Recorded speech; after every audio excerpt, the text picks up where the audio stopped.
Assalamualaikum warahmatullahi wabarakatuh. Selanjutnya kita akan membahas kembali tentang hukum Hess, yaitu pembahasan garis yang lebih daripada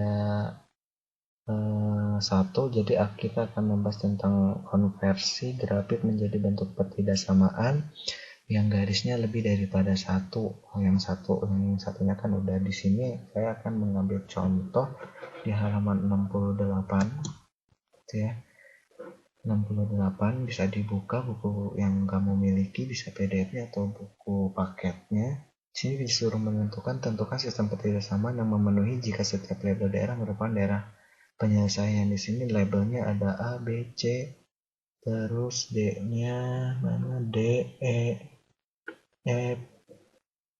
Tapi ini kebanyakan ya, F, G, H, ini kebanyakan. Nanti kita akan membahas variabel DHP-nya ketika A, B, dan C. Nah, di sini untuk lebih jadi kan ini kita akan membahasnya setiap DHP, jadi tidak mungkin sekali kalau semuanya menjadi DHP. Makanya kalau misalkan DHP-nya di A, kita bisa lihat kalau misalkan DHP-nya di A, DHP-nya di A berarti kita fokus di A saja. Jadi fokus garis yang menjadi pembatas untuk daerah himpunan penyelesaian A. Jadi kalau kita mau menentukan DHP-nya di A, maka kita abaikan garis yang ini, dan garis yang lainnya. Kita fokus yang garis merah saja. Nah, sekarang kita identifikasi dulu. Kalau misalkan garis merah kita anggap sebagai G1 atau L1, ini biru sebagai G2, dan ini adalah sebagai G3.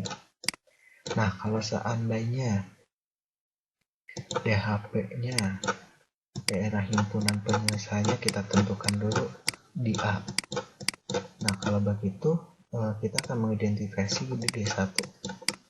Nah, mengidentifikasi D1 kita gunakan hukum Hess. Setiap nilai yang terdapat pada sumbu Y itu akan menjadi koefisien daripada X, dan nilai yang terdapat pada sumbu X akan menjadi koefisien daripada sumbu Y. Ya, jadi diulangi. Kalau setiap nilai yang terdapat pada sumbu Y itu akan menjadi koefisien X, dan setiap nilai yang terdapat pada sumbu X itu akan menjadi koefisien daripada Y, gitu ya. Sekarang kamu lihat kalau DHP-nya di A, berarti garisnya kita fokus di garis merah, abaikan yang lain. Berarti di sini dia dapat angka 6 ya. Di sini ada 6, berarti 6X ditambah dengan 1Y, tulisnya Y aja, sama dengan 6 kali 1, yaitu 6. Nah, sekarang kalau DHP-nya di sini, maka yang kita uji adalah misalkan titik 0,0. Kenapa titik 0,0? Karena itu adalah nilai yang paling mudah. Dan terus kalau misalkan kita ingin menguji titik 0,0, karena titik 0,0 berada pada arsirannya atau pada DHP-nya, maka pernyataan tersebut adalah pernyataan yang benar. Jadi kalau misalkan kita ujinya 0,0, ya, kalau misalkan ujinya 0,0, kita input menjadi 6 kali 0 kan 0, ditambah dengan Y-nya kan 0, itu titik-titik 6. Kenapa titik-titik? Karena tandanya ini tidak mungkin sama dengan. Kenapa tidak mungkin sama dengan? Karena dia memiliki daerah himpunan penyelesaian atau ada daerah arsirannya. Berarti tandanya bisa kurang dari, sama dengan, atau lebih besar sama dengan. Terus kenapa tidak pakai kurang dari saja dan lebih besar saja? Karena garis yang kita gunakan adalah garis yang utuh. Kalau garis putus-putus ya berarti kurang dari dan atau lebih besar dari. Kalau pakai sama dengan berarti garisnya garis utuh. Nah, karena yang diuji adalah daerah arsiran, maka pernyataannya dia harus benar. Berarti di sini pernyataannya harus benar. Kalau benar, 0 itu titik-titik 6. Supaya benar berarti tandanya kan kurang dari. Ya. Supaya benar. Kalau supaya salah berarti lebih besar sama dengan 6. Berarti kalau begitu untuk G1 jawabannya adalah 6X ditambah dengan Y kurang dari 6. Kurang dari sama dengan 6. Ini jawaban untuk yang G1. Oke, untuk yang G1. Selanjutnya, kalau misalkan DHP-nya tulis dulu ya, silakan tulis dulu. di screenshot, sorry bukan ditulis. Nah, kita lanjut ke ketika dia DHP-nya ada di B. Ketika DHP-nya dia ada di B.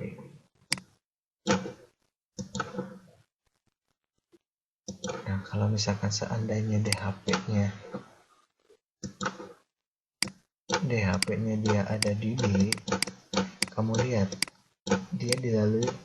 dia kena sama garis apa aja. Kalau misalkan di B, garis yang kenanya adalah G1 kena ya, G2 dia kena, dan G3 dia juga kena. Berarti yang kita uji adalah 3 garis. Garis yang G1 sudah ditemukan tadi kan, 6x tambah y itu titik-titik 6. Beda lagi sekarang nih. Kan tadi mah yang A nya kan yang diarsir adalah mendekati 0. Jadi kalau pengujinya dia 0, maka pernyataannya dia harus benar. Nah, kalau misalkan DHP-nya di B, maka kalau yang diujinya 0 karena bukan arsirannya. Berarti ya, yang bukan arsirannya, maka pernyataannya dia harus salah. Nah, kalau misalkan kita uji di sini 0,0, 6 kali 0 kan 0, ditambah dengan 0, itu titik-titik-titik 6. Pernyataannya supaya salah. Kalau kurang dari, itu pernyataan yang benar. Kalau lebih besar adalah pernyataan yang salah. Jadi 0 lebih besar daripada 6 kan salah. Berarti tanda yang kita gunakan di sini adalah lebih besar. 6x tambah y lebih besar daripada 6. Kenapa lebih besar? Karena daerah yang kita uji adalah 0 dan dia bukan berada pada arsirannya, karena arsirannya sekarang adalah B. Nah, kalau seandainya pernyataannya supaya benar, gimana dong? Boleh aja, tapi dia harus di daerah yang arsiran. Misalkan di sini 2,1 pengen diujinya, maka dia pernyataannya harus benar. Tapi kita nggak menguji itu, nanti kepanjangan. Nah, selanjutnya udah ketemu ya. Ini untuk D1-nya, untuk ketika DHP-nya dia dapatkan di B. Nah, kalau misalkan dia G2, oke, kita lihat G2. Berarti kita dapatkan G2 itu di sini ya. Ini X-nya 5,5 aja ya, 5,5. Di sini dia 5,5, di sini dia 6. Berarti kita dapatkan 6x tambah dengan 5,5 y, pakai sama dengan dulu. 5,5 dikali dengan 6 adalah 33. Dapatnya 33. Nah, sekarang kamu lihat garis G2, fokus di garis yang hijau, yang biru, abaikan yang lain. Jadi kalau secara ilustrasi berarti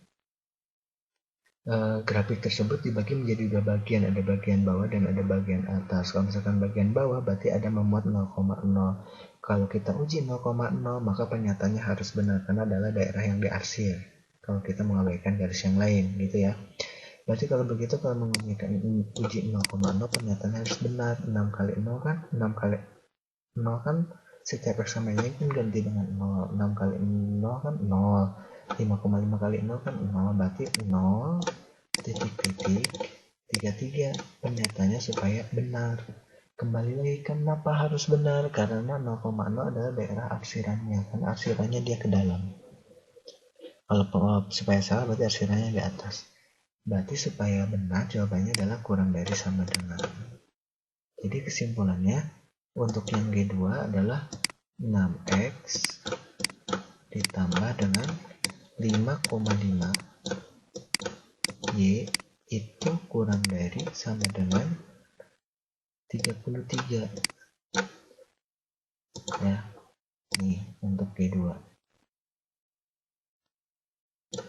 Nah, kalau misalkan untuk G3 nya gimana gitu ya. Untuk G3 nya kamu lihat G3 di sini. Ini anggap aja min 3,5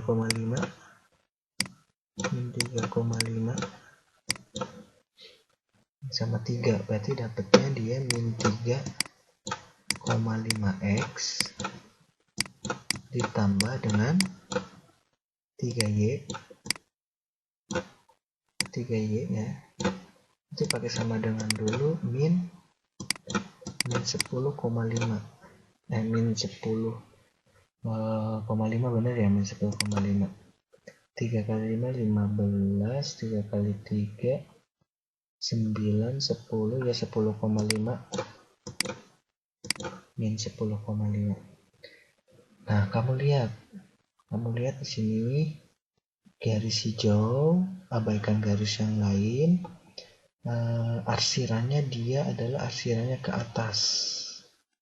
Ya, berarti kalau mengusahakan ujinya 0,0 maka pernyataannya harus benar. Karena yang diuji adalah daerah arsiran yaitu 0,0. Kalau misalkan kita mengujinya daerah yang bawah, maka pernyataannya harus salah. Nah, kalau misalkan ujinya 0,0 berarti min 3,5 dikali 0 kan 0. Ditambah 3 kali 0 kan 0. Titik min 10,5. Supaya pernyataannya benar, tandanya kurang dari atau lebih besar dari? Iya, lebih besar. 0 itu lebih besar daripada min 10,5.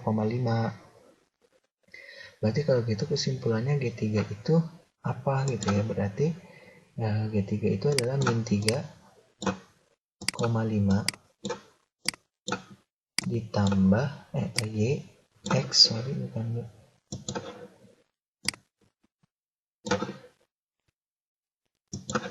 3,5X ditambah dengan 3Y lebih besar dari min 10,5. Nah, gitu, min 10,5. Berarti jawaban ketika DHP-nya ini B. Yang pertama 6X tambah Y lebih besar sama dengan 6. Yang kedua 6X tambah 5,5Y kurang dari sama dengan 33. Dan min 3,5X tambah 3Y lebih besar sama dengan min 10,5. Tuh ya. Oke. Yang poin C-nya belum ya. Tapi cukup lah ya untuk penjelasannya, cukup karena memang terlalu banyak dan waktunya terlalu kelamaan gitu ya. Terima kasih untuk hukum hash. Kalau misalkan ada yang belum dipahami, perlu contoh satu lagi, silakan di request aja. Terima kasih, mudah-mudahan bermanfaat. Assalamualaikum warahmatullahi wabarakatuh.